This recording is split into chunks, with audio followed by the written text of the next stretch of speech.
For your home workout, all you need is a mat and a little bit of space and your body. Dogs are optional and mine are probably going to run into the video, but we'll find out. So for this short little workout, you're just going to take your feet a little bit wider than hips, let them turn out if that's comfy, and squat down as if you're going to sit back on a chair. And here come the dogs. Quite often with squats, we get taught from a young age that they're meant to be done with feet hip distance apart and feet parallel. But for me, if I do that, this is what my squat is. It's going to do something rather than nothing, but for me, if I take my legs just a little bit wider, I can start to get lower, and I just want to stop the depth before I get to the point that I round my back or I can't get up properly. So modify your depth to wherever you need to. We're going to take it down to your personal depth as well. Do a tiny lift and a tiny lower. So just doing that bottom 10% of the movement. Speed it up a little. Start to embrace those burns. I hope you popped your aircon on before you started. We have a final 10, 9, 8, 6, 5, 4, 3, 2, 1. Shake it out. Find your balance on one leg, and we're just doing little tiny knee bends. If you are having trouble balancing, feel free to find something to hold on to. Be careful that you're not relying on it, otherwise it takes a lot of the work out of this one. Maybe just fingertips touching. Take it to your straight leg. Can you raise up to your toes? Come back down. If that's too hard today, leave your tiptoes of the other leg on the floor. Just push through as much as you need to. Aiming again to mainly use that one leg, but give yourself assistance if you're not quite there. Lift your heel up and hold it. Again, assistance with the other leg if you need to. Otherwise, you're just going to take little tiny bends, keeping your bottom heel up off the floor like you're wearing your highest pair of heels. And let your knee travel forwards for this one. So keep your back upright. Imagine you're sliding up and down a wall. Stay low, let your heel drop, and then lift it up. Little drop, little lift. This is again where that second leg can just help if you need to. See if you can put your tiptoes on the ground so that you're not tempted to just shift your weight. Keep it mainly on that one leg. Last 3. And 2. Last one, and we're going straight onto the other side. So stand on your other leg, take a little bend and stretch. We start off nice and easy. You know the burn is going to come pretty quickly. Again, remembering that you can always put the non-working toe down. You can hold on to something for support. Do what works best for your body. There's no right or wrong.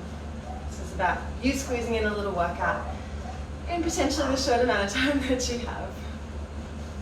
Let's take a raise up to the toes and sink back down. Lift and lower. We do want to try to go as high as you possibly can up onto those toes rather than just a little tiny one. Nice and tall. And go down. Last 3. 2. Lift and hold. Bend the knee. Take it into little pulses.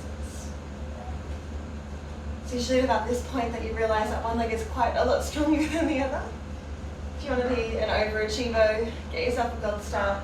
Go back and do this sequence again on the not so strong side. Stay low, drop your heel, take a lift. We're just doing 10 of these. This is 9, 8, 7, 6. I tell myself 10 so that I don't cop out early. Last 4. And 3, 2, and shake it out. Take it back straight away into your squat. This time go a little bit wider with the legs. Sink slow. On the way up, you're going to take one leg, take a big circle, drop it down slow in the center. Other knee, big circle. Option to hold on to something, get that little bit of balance help. A doorway is quite handy for this.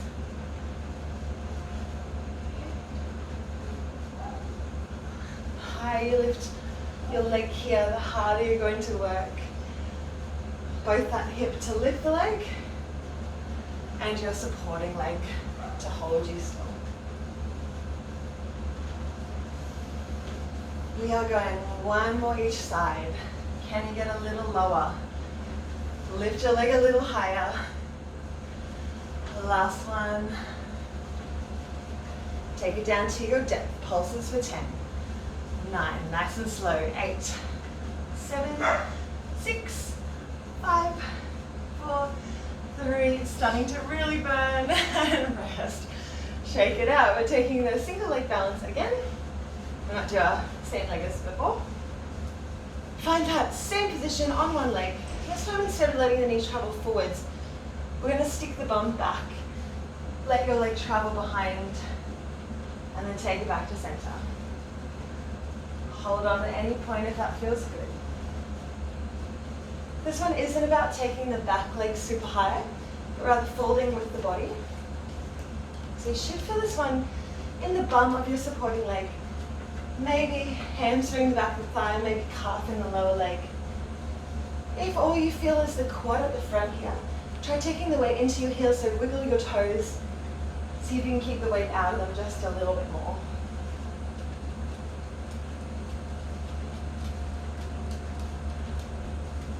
On your next time going down, we're holding it there.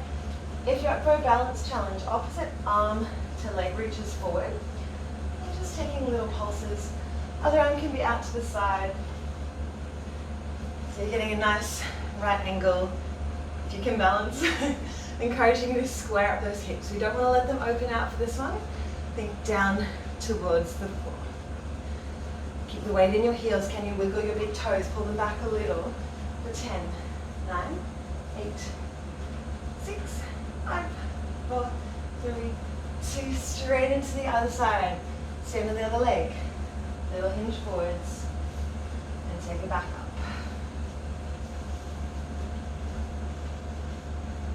The key points to remember again here are it's all about the supporting leg. Back leg doesn't matter, you can take it up really high if you wanted to. It's actually not going to get you any extra work. I think of myself as a lazy fit person, so I'd rather work smarter, not harder. And lifting the leg up the back is just working harder, doesn't really get you that much. Put your effort into the underneath leg.